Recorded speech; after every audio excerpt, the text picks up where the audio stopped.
A partir de agora, na Unesp FM, Observatório do Esporte. O programa que dá bola a todas as modalidades esportivas.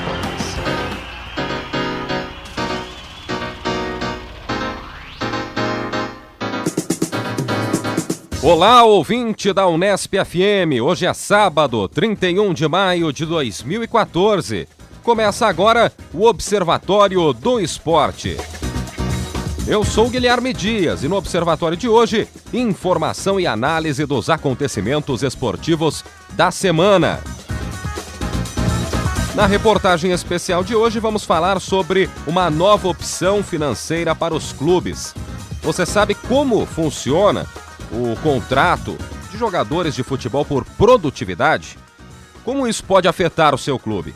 Seria essa uma medida que pode salvar os clubes de suas enormes dívidas? Vamos então abordar este tema no programa de hoje. Aqui no Observatório, a informação vai além das quatro linhas. Hoje na mesa teremos as participações de Carlo Napolitano, Zeca Marques, também Vitor Almeida e Vinícius Passarelli, os dois últimos debutando aí na edição 2014 do Observatório do Esporte. E vamos aos destaques de cada integrante, começando com Carlo Napolitano. Um abraço para você, Carlão. Oi, Guilherme, amigos da mesa, amigos ouvintes. Vou falar sobre duas coisas, sobre a provável construção de um estádio poliesportivo na cidade de Bauru, nós já comentamos isso em programas anteriores, e as recomendações do governo dos Estados Unidos para os turistas da Copa. Também ao nosso lado, Zeca Marques. Quais seriam seus destaques da edição de hoje, Zeca? Um abraço a todos os ouvintes e amigos do Observatório do Esporte. Falarei sobre Campeonato Brasileiro e Copa do Mundo 2014. E agora o Vitor também dando a sua manchete, pois não? Olá, amigos da mesa. Eu vou falar sobre a superlotação do estádio Joia da Princesa de Feira de Santana no jogo Bahia e Santos e também das decepcionantes declarações do Ronaldo sobre as manifestações durante a Copa do Mundo.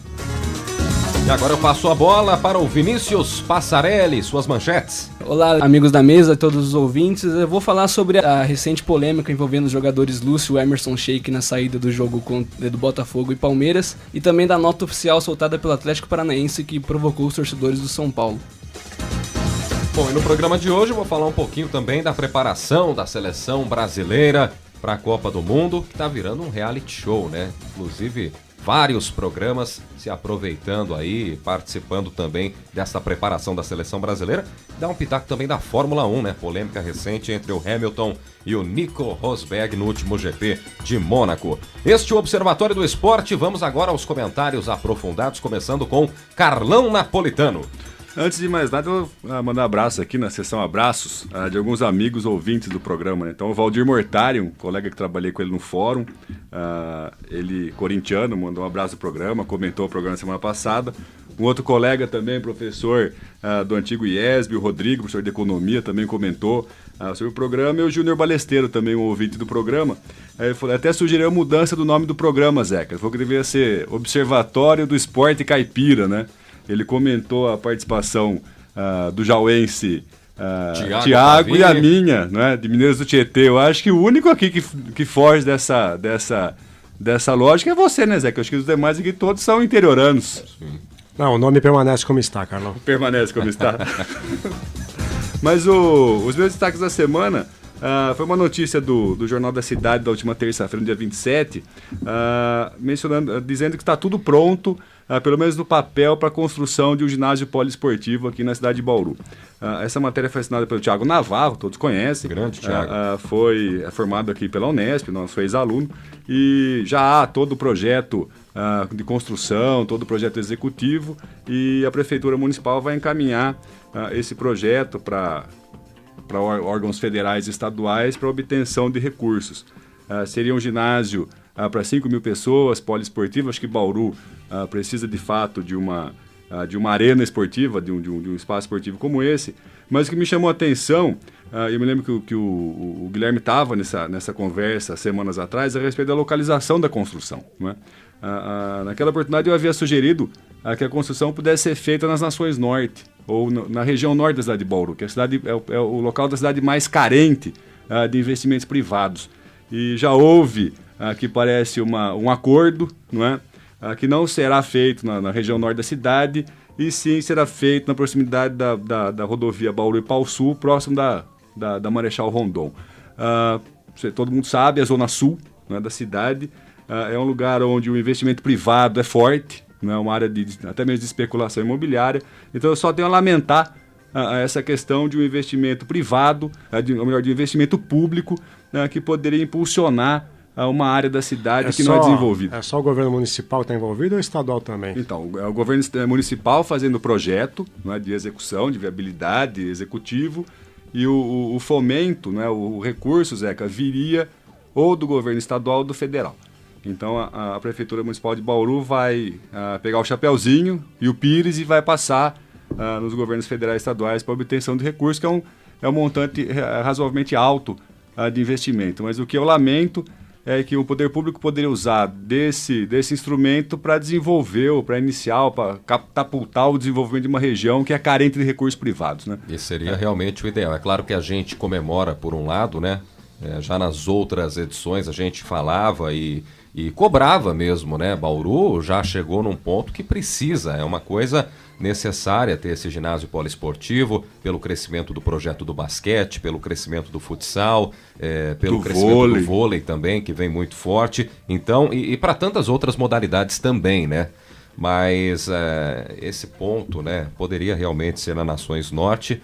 Na zona sul da cidade, é claro que a gente fica feliz, por um lado, a partir do momento que já existe o projeto, mas por outro, esse lance da localização poderia ser diferente. E o argumento que o Thiago colocou na matéria dele, na reportagem, que foi dado pela Prefeitura Municipal, através da Secretaria de Esportes, não me convenceu muito, porque seria pela facilidade de acesso, de estacionamentos. Ou seja, as Nações Norte ela fica também próxima à rodovia Marechal Rondon. Sim. E vai haver agora a interligação das Nações Norte com a Marechal Rondon para fazer a ligação onde parece que vai ser construído, onde está sendo construído o Instituto Tecnológico Federal, Instituto de Tecnologia Federal.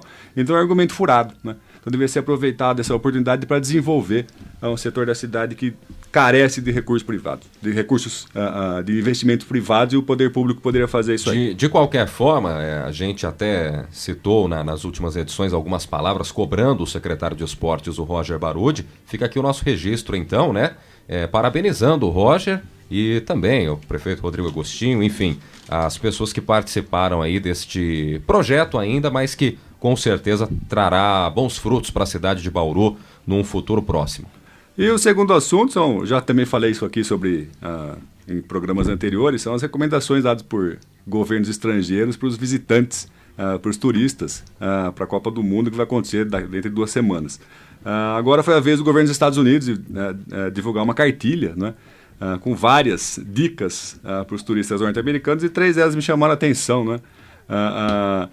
Que os turistas americanos não ocupem o primeiro andar dos hotéis, né, por questão de segurança, também não entendi muito bem. Uma segunda, que é a recomendação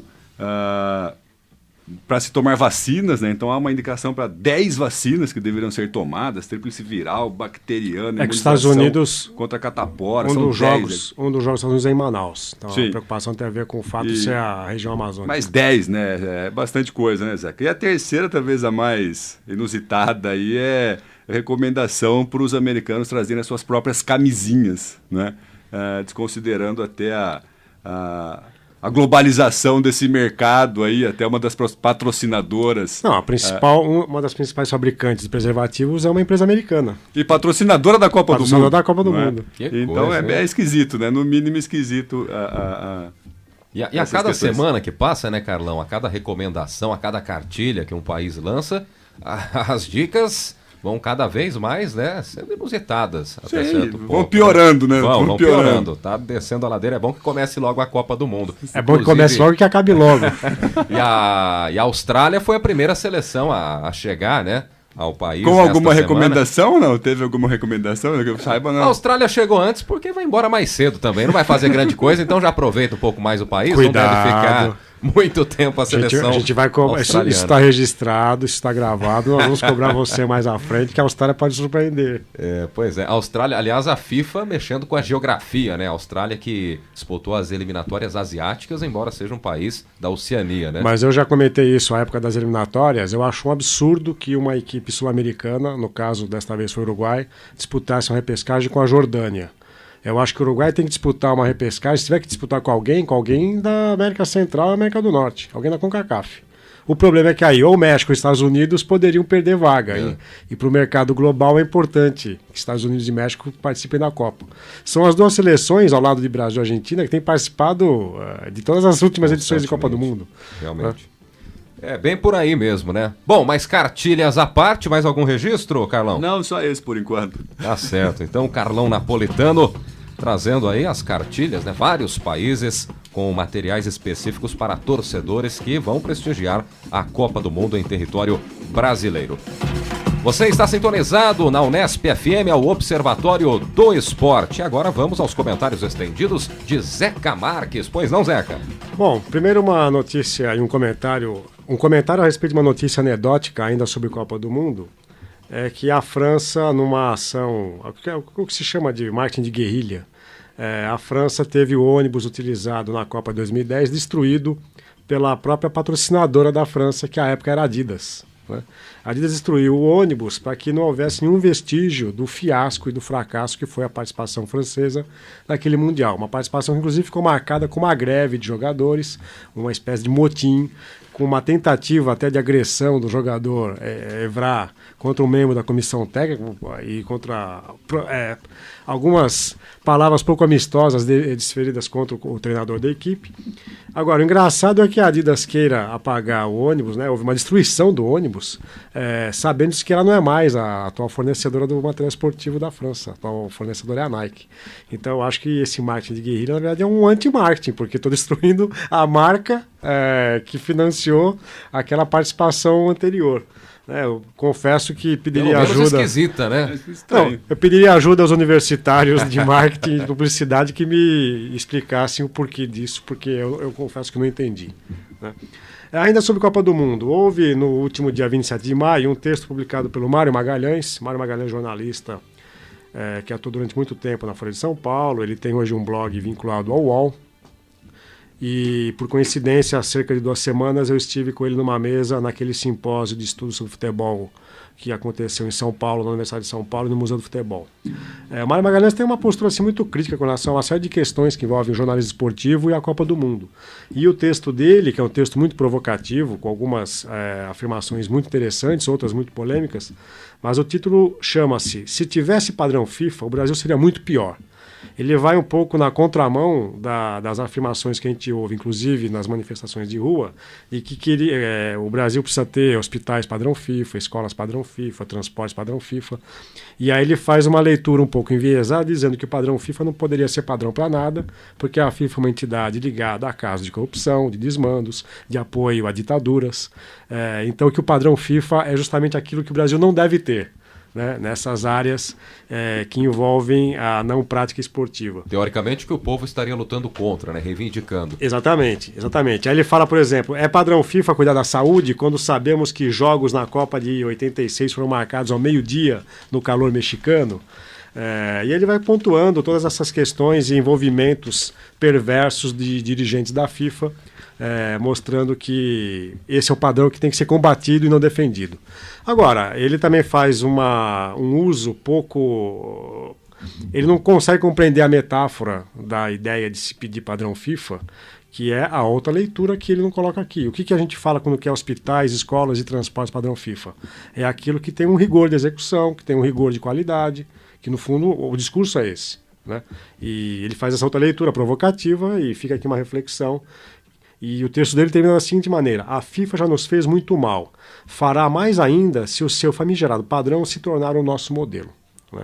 Que é aquele modelo de imposição de regras, que, se bem que aqui, isso eu sempre pontuo, quer dizer, as regras foram impostas e o governo que assinou o protocolo de candidatura de sediar a Copa aceitou. Ô Zeca, eu já falei isso aqui a semana passada, retrasado, me lembro, que além do... não é uma questão de governo, é uma questão de Estado. Não é? Estado? O presidente da República foi lá, assinou o protocolo de intenções, o Congresso Nacional referendou e o Supremo Tribunal Federal, há 15 dias atrás, chancelou, falando que é constitucional. O Congresso editou uma lei da Copa, a Lei Geral da Copa, e o governo federal atual incluiu medidas provisórias, inclusive dispensando licitações para agilizar a construção das obras de infraestrutura de estádios. É uma ação de Estado, quer dizer, Então, não é de governo X ou Y, quer dizer, o Estado brasileiro assumiu essa questão. Está sendo ótimo para governos em todos os níveis, federal, estadual e municipal, está sendo ótimo usar a FIFA como escudo, como se fosse a grande vilã da história, quando todos eles são, no mínimo, parceiros e, se formos até um pouco mais além, cúmplices de todo esse estado de coisas. Sim, com certeza. Bom, os nossos colegas aqui, aliás, quero saudar também a presença de Vitor e Vinícius, uma nova dupla caipira do programa. Parece, soa sertanejo, né? Soa sertanejo, Vitor e Vinícius, que vão falar sobre coisas que eu só vou apontar aqui. Primeiro, é inadmissível o que aconteceu na última quinta-feira em Feira de Santana, no jogo Bahia e Santos, para um país que vai sediar a Copa daqui a 2 semanas. Na semana anterior, vocês lembram que eu tinha destacado, dentre os meus comentários, o fato de que o Campeonato Brasileiro já deveria ter sido paralisado para que as equipes não tivessem que começar a sua vida mambembe de jogar em estádios que têm que ser usados de última hora, porque os estádios da Copa já estão reservados para a FIFA. Foi o que aconteceu aqui. O Bahia teve que ir para a Feira de Santana, porque não pode jogar nos estádios de Salvador, e é um estádio que, além das questões de segurança e de superlotação, tinha um gramado horroroso.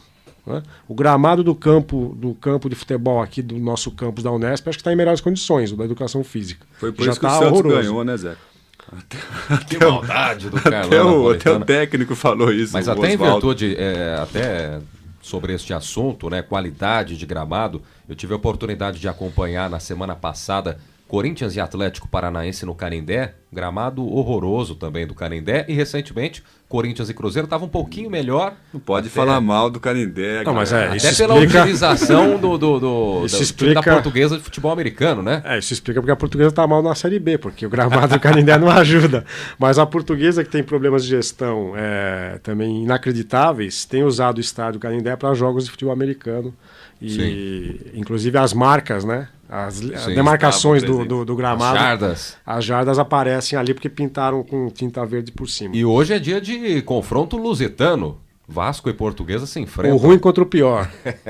O Vasco da Gama, que está tentando se firmar ainda na Série B contra a O Portuguesa.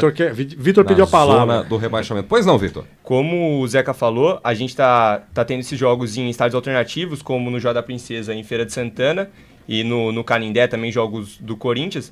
E é incrível ver o Flamengo jogando no Morumbi, né? Mandando jogos no Morumbi contra o Santos e agora essa última rodada também Contra mandou o Figueirense. contra o Figueirense no Morumbi. Eu acho que a estratégia do Flamengo foi tentar... Sair do Rio de Janeiro. Não só isso, o Flamengo tem uma grande torcida em São Paulo. Né? Tem uma torcida imensa em São Paulo. Acho que era uma ideia também de conquistar mercado. Mas acho que mais uma vez a estratégia não deu certo, porque nos 2 jogos o estádio estava vazio. Vazio e 2 empates, né? O Flamengo empates. jogando muito mal. O Ney Franco até chegou a dizer que o Morumbi trazia belas lembranças para ele, então ele tinha gostado muito da escolha da diretoria do Flamengo, mas não deu certo, né? O Flamengo Com o numa Ney Franco fase esperado, péssima. 0-0, né? Mas eu não entendo que o Morumbi lhe traz boas lembranças, Também porque não. a passagem dele pelo Foi São Paulo desastrosa. não traz boas Ele recordações. justificou isso falando que foi campeão da Sul-Americana, né? No jogo no Morumbi, aquela final estranha. O né? jogo que não acabou. Isso, exato. Contra o Tigre. Se tivesse o da jogo até o Argentina. final, teria perdido. Bom, e já que falamos de São Paulo, né? Vocês vão comentar também. Não sei, é o Vinícius que vai comentar isso? A nota do Atlético? Não, o Vitor? Isso, é o Vinícius. O Atlético Paranaense soltou uma nota protestando contra a arbitragem do jogo contra o São Paulo na última quarta-feira. E, bom, eu deixo para depois para comentar, mas é inadmissível que um clube publique uma nota oficial como esta. Isto aqui exigiria uma punição severa da CBF, porque não é um blog de torcedor, não é uma torcida organizada, é o clube, por meio do seu presidente, da sua diretoria, que está proferindo e disseminando comentários homofóbicos, quando eles não têm nenhuma razão para reclamar. O gol do Luiz Fabiano é um gol aceitável, o gol de empate. E outra, eles dizem que o Atlético merecia vencer. O Atlético foi acuado no segundo tempo inteiro. E como se fosse culpa do São Paulo os eventuais erros de arbitragem, né? A Exatamente. bola pegou na mão do Luiz Fabiano, entrou, é um erro até aceitável porque não foi intencional, é um lance interpretativo, mas o São Paulo não tem nada a ver com isso, né? Pela rapidez do lance, acho que não dá nem pra... E o que surpreende Visualizar. é que o presidente do São Paulo, Carlos Miguel Aidar, que se notabilizou nas 2 semanas que sucederam o início do campeonato pelas frases polêmicas, ele preferiu o silêncio e acertou. Porque a máfia napolitana falou para ele ficar quieto, Zé. Ah, é? Foi. Não, mas aqui a questão é que o Atlético Paranaense dá margem a várias insinuações e brincadeiras, como fizeram contra o São Paulo, né? E o Aidar se calou, né? Com certeza ouviu o Observatório do Esporte, né? Ele viu o pessoal não tá gostando aí do meu começo no São Paulo. Então já deu uma segurada na onda também. O Aidar, presidente do São Paulo Futebol Clube. Você está sintonizado na Unesp FM, é o Observatório do Esporte. Vamos continuar do lado esquerdo da mesa. Vamos então com o Vitor Almeida e os seus comentários estendidos. O Zeca já falou do jogo no estádio Joia da Princesa e fica mais evidente ainda porque a Copa do Mundo está chegando, faltam só 12 dias para a Copa do Mundo. Mas isso não é o principal, né? É vergonhoso essa situação em qualquer ano, independente de Copa do Mundo ou não. O torcedor brasileiro não pode continuar passando por esse tipo de situação. Torcedores ali prensados na grade, sofrendo, crianças, idosos, e ninguém assume a culpa. O major Paulo Roberto de Carvalho, que era o responsável pelo jogo, ele colocou a culpa nos torcedores, que supostamente arrombaram um portão. Só que, claramente, tinham mais ingressos vendidos do que o estádio suporta, e a culpa não é do torcedor, né? Se você compra o ingresso, você tem direito a assistir a partida. Ô, Vitor, eu ouvi que a entrega de ingressos promocionais e gratuitos, né, os convites, foi muito superior àquilo que era possível de se aceitar. Então, a PM fica refém também da organização. Sim, a organização, isso deve envolver o poder local, a prefeitura de Feira de Santana, distribuiu convites porque é um jogo midiático. Ano Bahia passado, e Santos. na Série B, o jogo do Palmeiras também aconteceu a mesma coisa. Né? Agora, o interessante é que na última sexta-feira de manhã eu vi o telejornal do Sport TV e da TV Globo, né, o Globo Esporte, que são emissoras parceiras da FIFA, na promoção da Copa do Mundo. E eu fiquei surpreso e feliz porque eles não se furtaram a mostrar cenas chocantes e comentários indignados dos apresentadores nos 2 canais, no canal fechado e no canal aberto da Globo, cenas que vão correr o mundo. Eu estava em Portugal, como vocês sabem, até o mês de abril, e lá havia a transmissão da Sport TV. Era, obviamente, pay-per-view, mas a programação da Sport TV chega. É uma programação internacional. Vai para vários Vai para o mundo todo. E aquelas cenas das crianças chorando, o pai chorando. E o pior, aí a PM tem uma participação de culpa, quer dizer, para poder resolver o problema, em vez de sair do estádio e entrar por outra porta, tiveram que pular uma grade de 3 metros de altura. E demorou para se tomar medidas, né? Podia ter aberto o portão ali da parte do Santos mais cedo. E você falou da gratuidade, Zeca. O presidente do Bahia pôs a culpa exatamente na prefeitura local, na organização, por ter distribuído 2.000 gratuidades ou algo do tipo. E ninguém assume a culpa, né? Fica um jogando pro outro e o torcedor brasileiro continua passando por esse tipo de situação, assim como o torcedor palmeirense passou ano passado e na Série B também, e o torcedor do Santos e do Bahia agora nesse jogo. O que não dá para aceitar realmente, a gente bate na mesma tecla, seleções já chegando para a Copa do Mundo e o Campeonato Brasileiro da Série A e da Série B não para. E aí o que acontece? Para nesse domingo. O Bahia acaba tendo que jogar no interior. Outras tantas equipes que Cruzeiro, o Cruzeiro jogou em Ipatinga. Não dá. Seu mão de jogo. Não dá. Então a culpa passa muito pela CBF, realmente. O Campeonato Brasileiro da Série A para agora domingo, mas a Série B vai até a próxima semana ainda. Terça-feira tem rodada. Então, faltou bom senso por parte da CBF, né? Deveria ter parado o Campeonato Brasileiro um pouco antes. Seleções já estão chegando no Brasil e realmente essas cenas lamentáveis. Se aconteceu o que aconteceu na última quinta-feira no interior baiano, muito da culpa é de fato da CBF. A gente pode falar, mas a prefeitura local teve culpa, a PM teve. O Bahia também tem a participação. Por que o Bahia escolhe jogar em Feira de Santana? Independente da questão do estádio, o campo não tinha condições de ter um jogo de futebol de Série A. Aliás, de Série nenhuma. E a CBF, faltou bom senso realmente, né? Deveria ter parado o campeonato, a paralisação. Se está acontecendo na 9ª rodada, poderia ter sido na 5ª Se o Bahia rodada. trouxesse esse jogo para o Morumbi em vez do Flamengo, mesmo sendo contra o Santos, teria muito mais público de jogo do Flamengo. Com certeza. O Vitória chegou a mandar jogo em Barueri contra o Fluminense, né? E o Atlético Paranaense também, em Uberlândia, mandou um jogo. O Figueirense cumprindo também uma determinação, estava suspenso de jogar no seu campo, também jogou em São Paulo, em Barueri, né? Ou seja, tá completamente descaracterizado esse início do Brasileirão, né? Mas a Copa do Mundo já vai promover uma gincana turística, né? Os Porque clubes entraram no clima. É um aquecimento, Zé. eu acompanho, por exemplo, todos sabem o meu pertencimento a Portugal. Portugal joga em Salvador, depois vai para Manaus e encerra em Brasília. Quer dizer, já tem uma gincana turística pelo país.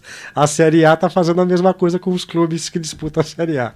E todo mundo amarelando também, né? Assim como estou observando aqui o bonito uniforme da Juventus de Turim, né? Na cor amarela do Vitor Almeida, mas todos os clubes também do Brasileirão passaram a jogar de amarelo, né? Eu comentei isso na semana passada. Justamente foi o tema da última Terceiros semana. uniformes.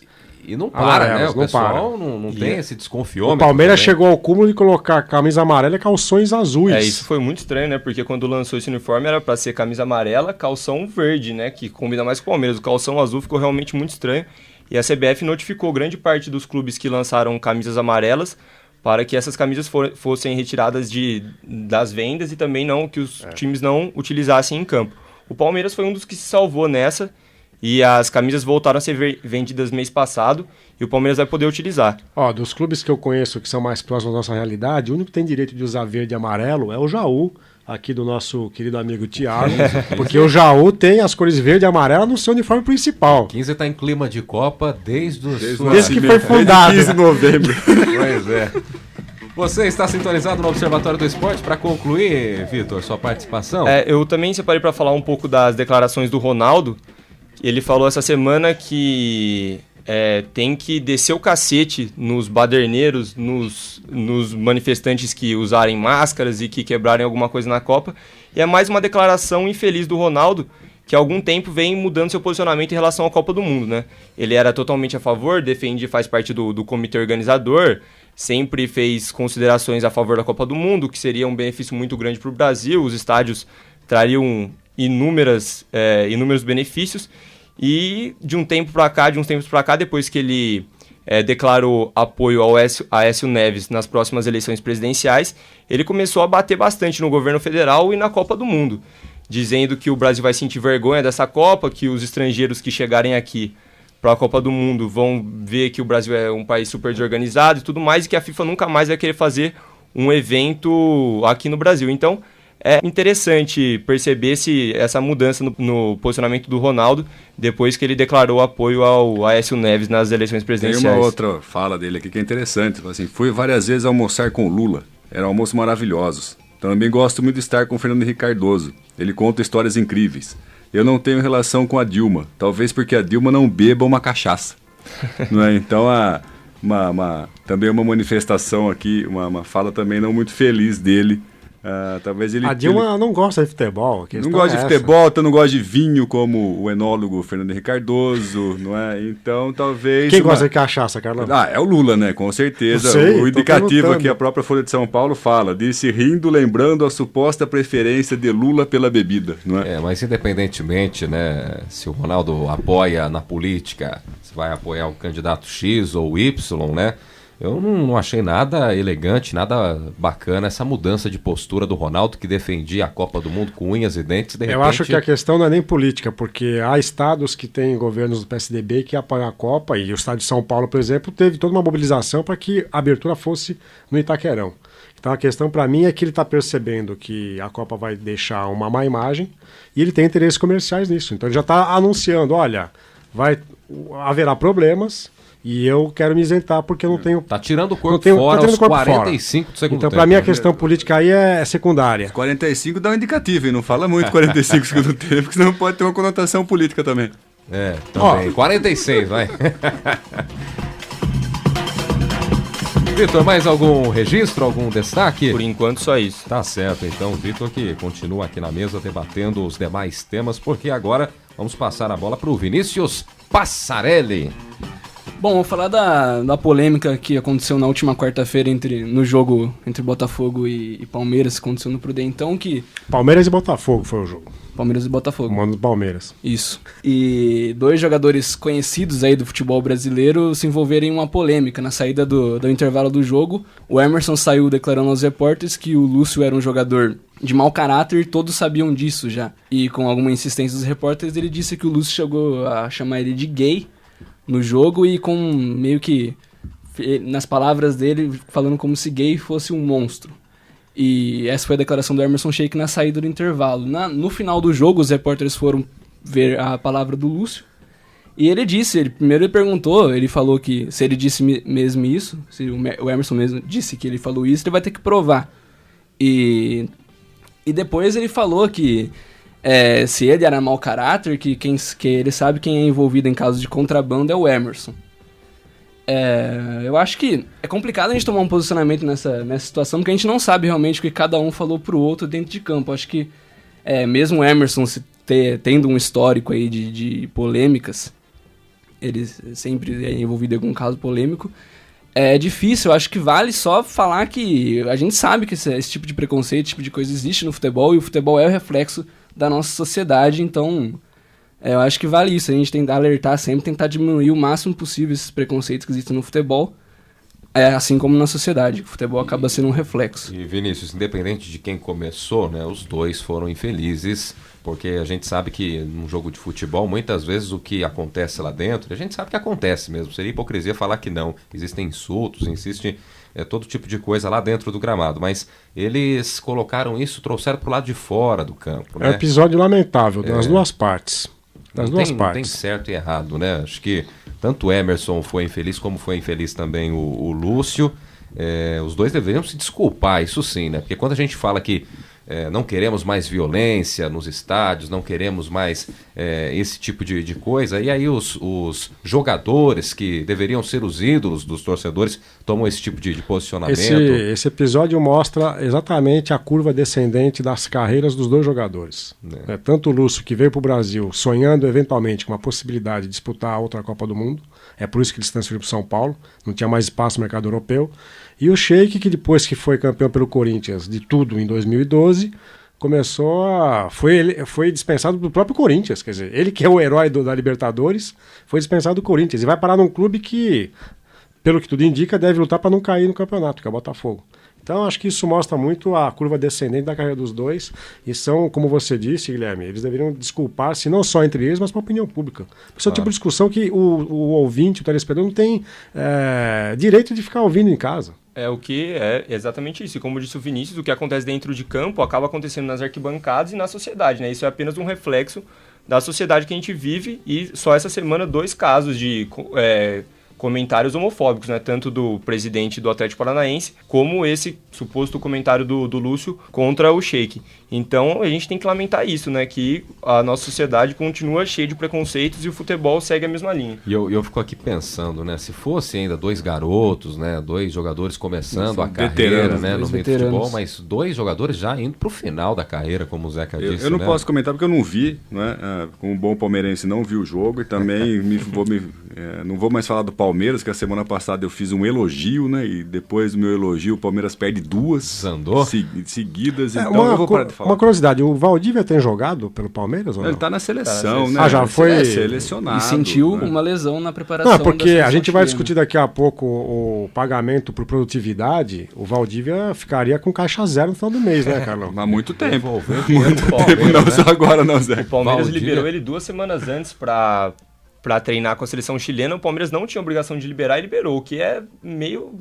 Não tem como acreditar nisso, assim, né? O jogador teoricamente mais importante da equipe, e o Palmeiras liberou ele 2 semanas antes para já começar a preparação para a Copa do Mundo. O Santos também liberou o Eugênio Mena, né? Lateral Também esquerdo, liberou. mas o Mena não representa metade do que o Valdívia representa pro Palmeiras, né? Representa menos.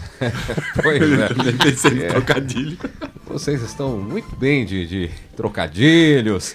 Valdívia que tá jogando bola é o do Internacional, né? Cabeludinho lá do Inter. O Valdívia é genérico, né? Tá Bom jogador, só não tem nada a ver com o Valdívia, né? mas tá jogando muito bem pelo Internacional. Pois não, Vinícius?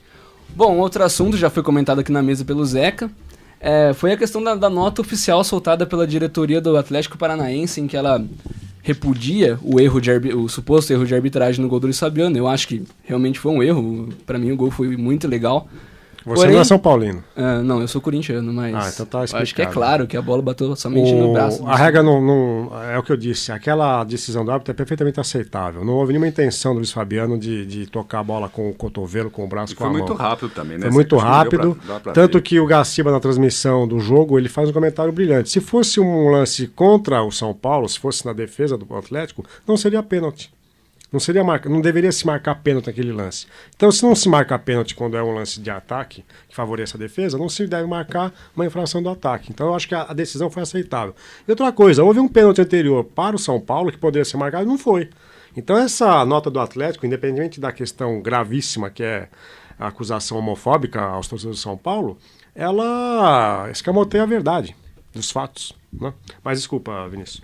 Sim, é independente do erro de arbitragem, o teor da nota é muito estranho, porque a todo momento ele ressalta o desempenho que o Atlético vinha tendo no jogo, dizendo que o Atlético ganharia, que dominava o jogo, poderia fazer um gol a qualquer momento. Independente disso, acho que não vem ao caso, até porque o futebol não é feito disso, né? Não balela também, né? O futebol a gente sabe que não é de justiça, acho que até por isso que é tão apaixonante e tal. E só lamentar mesmo a questão da declaração homofóbica do Atlético Paranaense. O presidente do Atlético Paranaense, o Mauro Cécio Petraglia, ele adora uma polêmica, sempre dá declarações aí duvidosas. Tem uma entrevista dele nos canais ESPN no Bola da Vez que ele fala algumas coisas ali que... Posso ler o primeiro parágrafo da nota? Pode, à vontade. Ontem contra o São Paulo, esse ontem refere-se ao jogo de quarta, última quarta, nossos meninos comandaram o jogo durante todo o tempo.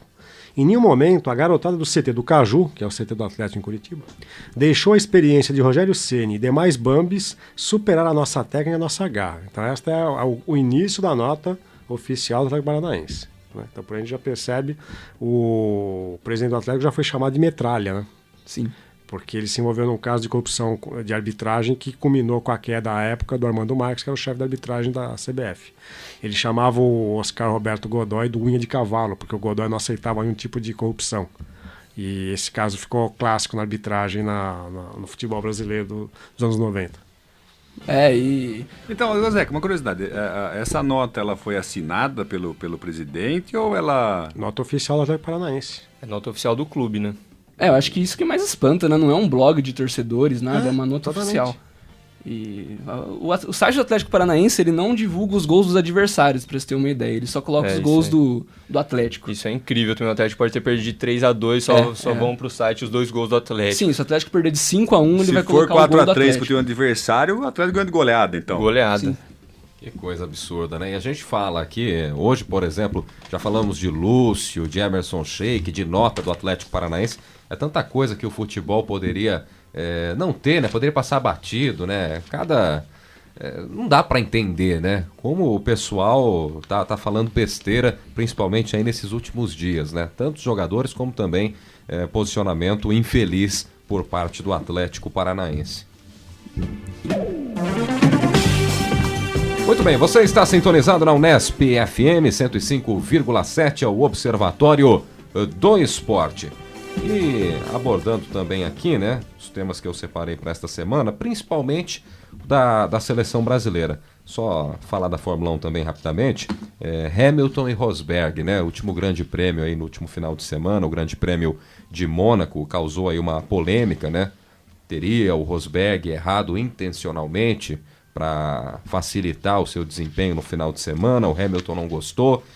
Enfim, polêmicas à parte, pelo menos é alguma coisa que movimenta a Fórmula 1, né? Porque essa história de todo mundo amiguinho de todo mundo, acho que foi o Thiago Pavini que falou outro dia que até as ultrapassagens nas Nações Unidas são mais emocionantes do que na Fórmula 1, né? E a Fórmula 1 Mas tá ele perdendo... faz ultrapassagem nas Nações Unidas, o Thiago Pavini? Ficou a interrogação, né? Cadê o Thiago Pavini? Não tá por aqui hoje. Que ele vai fazer essas ultrapassagens lá em Jaú, então.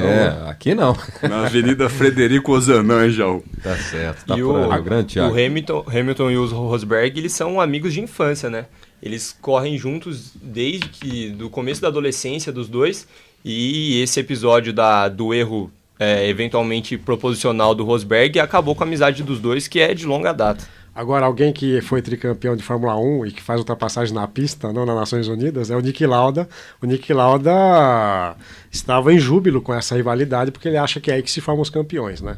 Não dá para ser que nem o Schumacher, que nadou braçada própria. Tranquilamente, na época do Barrichello. Na época do Barrichello, e o Vettel nos últimos campeonatos, que não tinha concorrente nem na própria equipe. Né? O Mark Webber, né, que era o companheiro dele, também não representava grande coisa, porque o Vettel também nadava de braçada, embora o Webber fosse até um pouco mais arisco do que o Barrichello, né? Mas também não representava grande perigo. Mas, de qualquer forma... O Barrichello só tinha arisco como patrocinador. Muita gente... Nossa, você resgatou.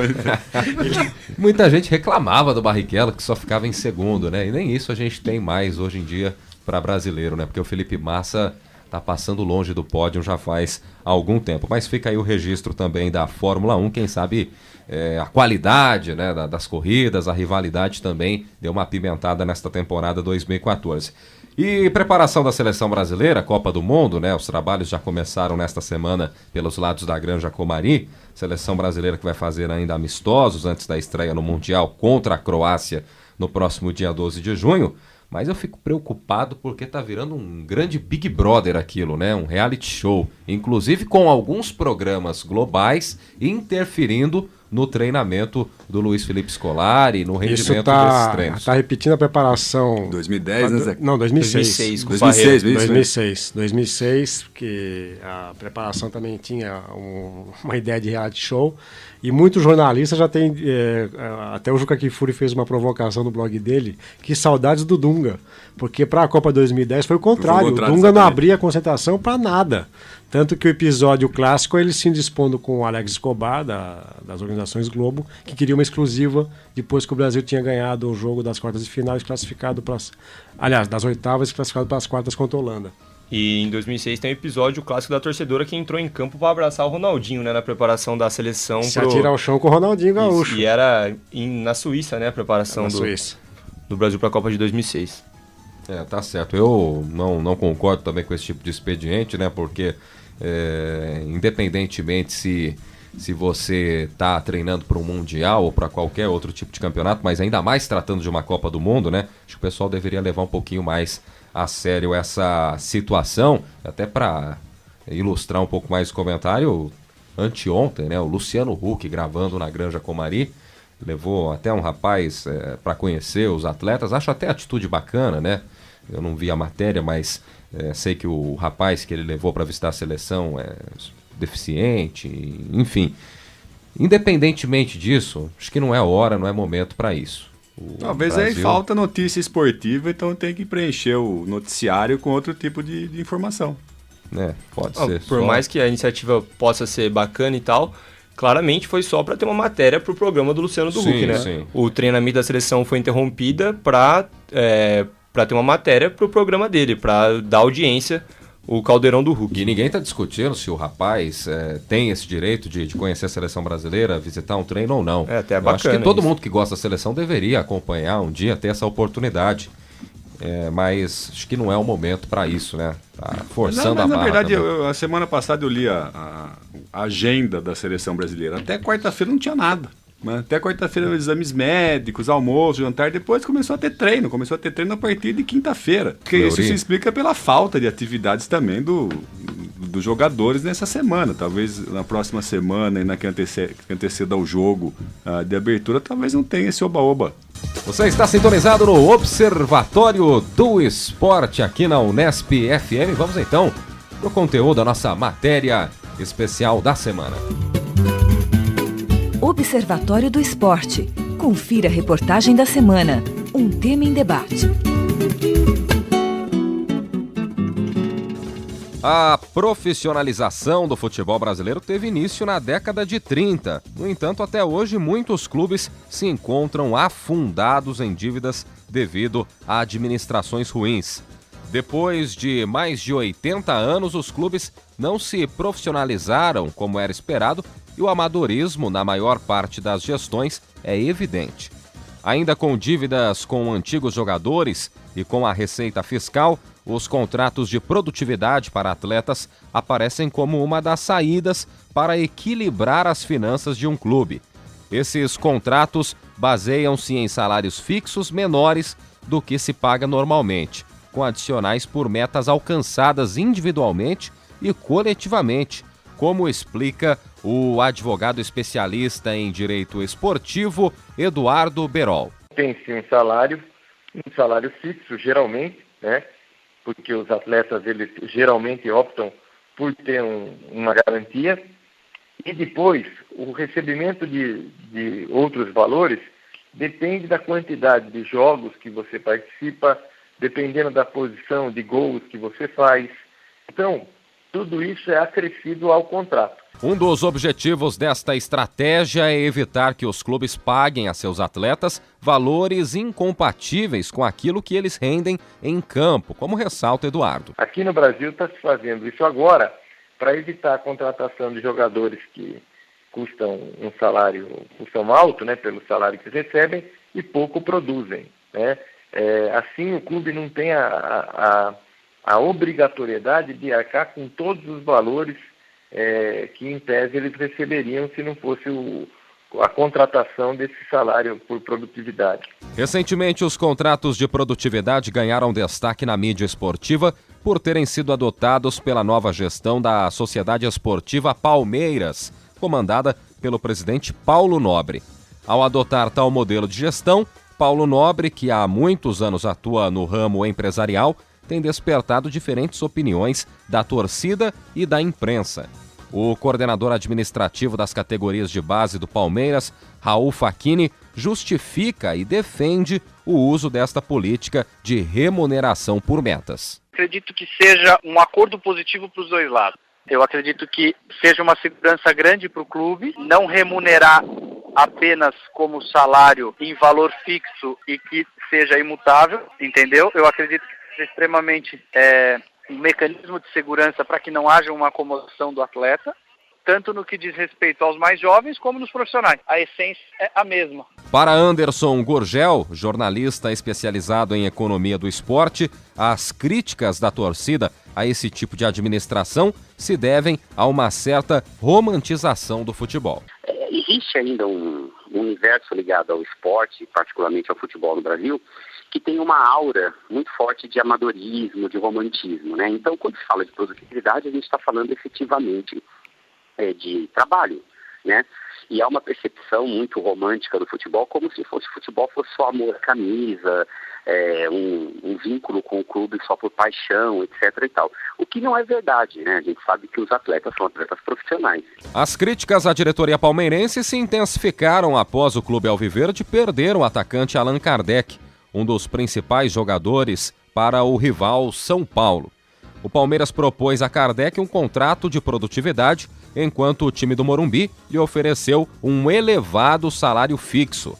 O jornalista dos canais ESPN, Jean Oddi, acredita que essas decepções podem ser recorrentes, já que poucos clubes no Brasil adotam os contratos por metas alcançadas. Certamente seria um modelo saudável para os clubes. Acho que a dificuldade que existe hoje é que, se não são todos os clubes a adotar esse modelo, quem adota pode ter uma desvantagem em relação aos seus rivais, aos seus adversários, na tentativa de permanecer com o jogador, como foi o caso do Palmeiras com Allan Kardec, ou mesmo na tentativa de contratar. O episódio levanta questionamentos sobre com quais jogadores esses contratos devem ser aplicados. O modelo ideal é um modelo mesmo de você fazer eventualmente distinção entre os jogadores. Quer dizer, você não vai conseguir provavelmente ter o melhor jogador do Brasil com um contrato de produtividade, porque provavelmente esse cara vai ter outras propostas de outros times que não dependem dessa produtividade. Você pode ter esse tipo de contrato para jogadores menos experientes, jogadores, sobretudo, menos visados no mercado, né? Apesar das reações negativas e do estranhamento causado pela recente iniciativa da diretoria palmeirense, esse tipo de compromisso não é uma completa novidade no futebol brasileiro e mundial. Os contratos por produtividade já são usados há algum tempo com jogadores que são promovidos das categorias de base e até mesmo com aqueles já conhecidos que apresentam um histórico de lesões, indisciplina e más atuações. O jornalista Jean Oddi comenta sobre os casos de jogadores já renomados que despertam alguma incerteza. Existem outros casos, que são casos específicos, de jogadores que há muito tempo não rendem, de jogadores que têm problemas recorrentes, sei lá, do ponto de vista disciplinar ou do ponto de vista de dedicação, e aí com esses caras, ainda que eles sejam nomes mais conhecidos, você eventualmente pode fazer. É o que muita gente tentou fazer com o Adriano recentemente, né? Porque o Adriano está longe de ser uma garantia. A hora que você o contrata, você não tem garantia nenhuma de que ele vai jogar. Sobre os garotos recém-promovidos da base que assinam contratos por metas, os ex-jogadores Marcelo Sangalletti e Edu Schmidt contam que já presenciaram tais circunstâncias. Sangalletti, ex-jogador de equipes importantes como Náutico, Santos e Corinthians, afirma que, quando defendia o Internacional de Porto Alegre, o então presidente Fernando Carvalho praticava este tipo de compromisso com jogadores que subiam da base para o profissional. Ele cita o caso de Edinho, hoje jogador do Grêmio porto-alegrense. E no Inter tinha vários, né? Eu lembro no Edinho que ele conversava direto que isso aí para ele era um estímulo, tá? Porque ele ganhava, né, como um garoto juniores ainda, e ele jogando profissional ele ganhava mais. Cada jogo que ele jogava ele falava que ele ia aumentando o salário dele, até que conseguiu estabilizar num valor. A partir de tantos jogos ele fez o contrato mesmo no valor cheio. Já Edu Schmidt, revelado pelo São Paulo Futebol Clube e que construiu boa parte de sua carreira na Europa, revela que esses acordos eram comuns quando atuava na Espanha. Onde eu convivi mais com relação aos jogadores que tinham contrato sobre produtividade foi no Betis, ou seja, jogadores que vinham da base tinham um contrato fixo de razoável para baixo e, enfim, tinham como um contrato de produtividade, aquilo que eles jogassem, número de jogos, conquistas e tudo mais, aumentariam o contrato final deles, né? Como já explicado, os jogadores que assinam um contrato por produtividade podem ser premiados por metas individuais, como o número de aparições como titular, gols marcados e até assistências. No entanto, Edu e Sangalletti não concordam com esse tipo de premiação e preferem bônus por metas coletivas. Edu alerta sobre os danos que o incentivo à individualidade pode causar em uma equipe. Pode rolar aquele negócio dentro do próprio elenco de pensar que o jogador está fazendo a jogada só para ele, ou que quer fazer o gol porque ele tem metas para conseguir. Então não concordo muito. Agora, sou a favor sim de quando a situação de produtividade ela é colocada diante de todo o elenco, no sentido de conquista. Sangalletti exemplifica e ressalta a importância de metas coletivas para um grupo de jogadores. Eu estabilizo uma meta no Campeonato Brasileiro, no Campeonato Paulista, de vencer. Eu quero vencer. Se vencer, o grupo vai ganhar. Aí você conquista o grupo, você não individualiza. Muito bem, agradecendo, os nossos agradecimentos pelo conteúdo da semana aos ex-jogadores, o Edu e também ao Sangalletti, o Raul Facchini, Anderson Gurgel, Eduardo Berol e também ao jornalista dos canais ESPN, o Jean Oddi, todos participando aí, dando também seus pitacos para o conteúdo desta semana. E falando um pouco mais a respeito deste tema, começando com o Vitor Almeida, o que você acha desses contratos por produtividade? O que você conseguiu absorver aí a respeito deste conteúdo durante esta semana? Eu achei interessante que na matéria a gente conseguiu pegar vários pontos de vista diferentes, né? Os atletas, os que a gente entrevistou, os ex-atletas, o Edu e o Sangalletti, eles não concordam com os contratos de produtividade e dá para entender o lado deles, né? Porque sempre que você tem um salário fixo, é uma segurança maior para o atleta. Se o contrato é por metas individuais, você pode machucar e pode não entrar em campo e pode acabar tendo seu salário rebaixado. E o ponto de vista do clube também, que o Raul Facchini, coordenador administrativo das categorias de base do Palmeiras, deu entrevista pra gente e a gente conseguiu entender também que serve para uma segurança financeira do clube, né? Balancear as contas para o clube não acabar pagando para quem não produz dentro de campo. E deu para perceber bastante esses dois pontos de vista diferentes aí. Vitor, acho que essa tua observação em relação ao dirigente é para evitar o efeito chinelinho no jogador. Sim. Né, que é muito comentado no meio esportivo, ou seja, jogador que faz corpo mole para não participar dos jogos. Agora, também concordo com os dois jogadores que pode criar um clima muito ruim no elenco, não é? Porque se o jogador vai ter meta de produtividade, por exemplo, fazer o gol, ele pode ser um fominha e isso prejudica o coletivo. Agora, eu acho que talvez as bases contratuais, as cláusulas poderiam ser feitas nesses termos, mas em termos mais objetivos e menos subjetivos, né? Porque, por exemplo, um jogador ser titular num jogo ou não ser é um critério do técnico. Então, o salário do jogador ficaria condicionado à vontade do técnico. Então, isso eu acho também um pouco complicado. Talvez, assim, colocar um contrato de produtividade em relação à própria a garantia do estado físico do jogador. Ou seja, se ele se preservar, se ele treinar, se ele se comportar bem, não tiver uma vida desregrada fora do time, ele vai ter mais possibilidade de jogar. Então, acho que nisso é positivo, não é? Mas tem que ser considerado também o que você acabou de colocar. Se o jogador sofre um acidente de trabalho, ele se machuca treinando, ele não pode ser prejudicado em relação ao salário também, né? Então são muitas variáveis, eu acho que complicam um pouco. Então a gente tem que entender os dois lados. É difícil achar um meio termo nessa situação. Mas os dois lados foram muito bem colocados na matéria. Eu concordo com o que o Carlos falou e eu não tinha parado para pensar nessa parte das metas individuais que pode realmente gerar um mal-estar no elenco, né? O jogador que treina para ele ali, ele pode até dar uma chegada mais firme no seu companheiro, porque ele precisa ser titular para receber o dinheiro ali no fim do mês. Então isso pode acarretar em alguns problemas dentro do elenco. E também o Eduardo, o advogado, também deu um panorama bastante interessante dos termos desses contratos por produtividade, deu para a gente ter uma noção legal. E o Anderson Gurgel, jornalista especializado em economia do esporte, assim como o Geode, deram um panorama meio histórico no caso do Anderson Gurgel, romantização do esporte, e o Geode exemplificando com alguns tipos de contratos que dão certo, com jogadores já renomados, mas que não produzem o que é esperado, como no caso do Adriano que ele citou.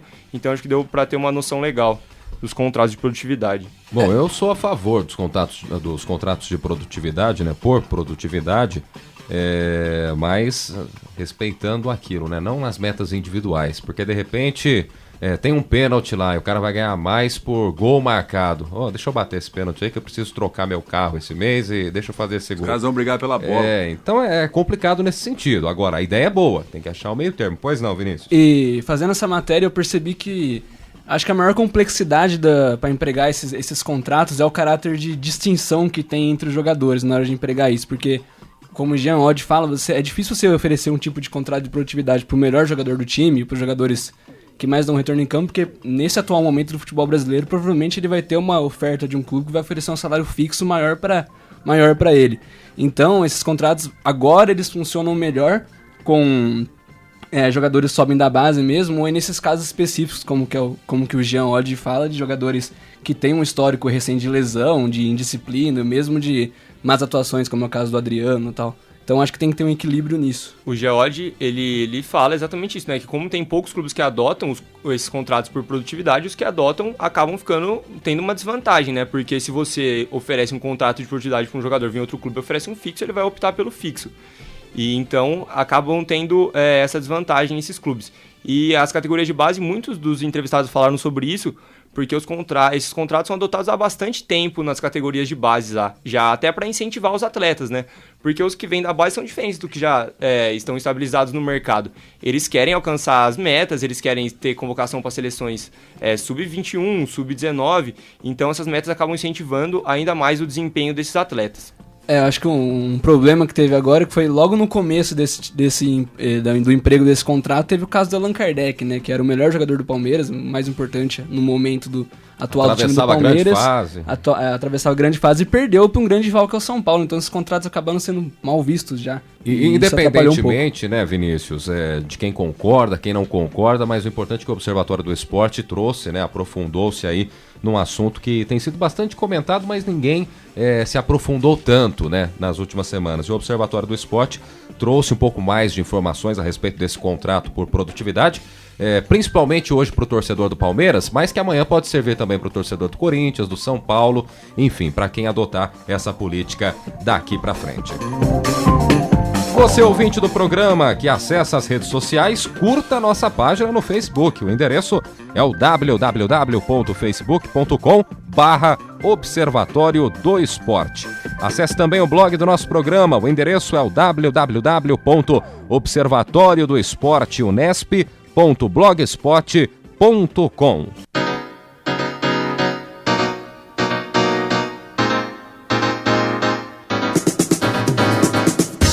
E com isso, o Observatório do Esporte chega ao fim. Apresentação: Guilherme Dias, comentários de Zeca Marques, Carlo Napolitano, Vinícius Passarelli e Vitor Almeida. Equipe de reportagem: Fernando Martins, Vinícius Martins, Heitor Facini, Thiago Pavini, Vinícius Passarelli e Vitor Almeida. Direção de Fábio Fleury. Produção técnica de Paulo Pepa. O Observatório do Esporte é um projeto de extensão universitária financiado pela PROEX, a Pró-Reitoria de Extensão da Unesp. Voltaremos no próximo sábado. Observatório do Esporte, informação além das 4 linhas.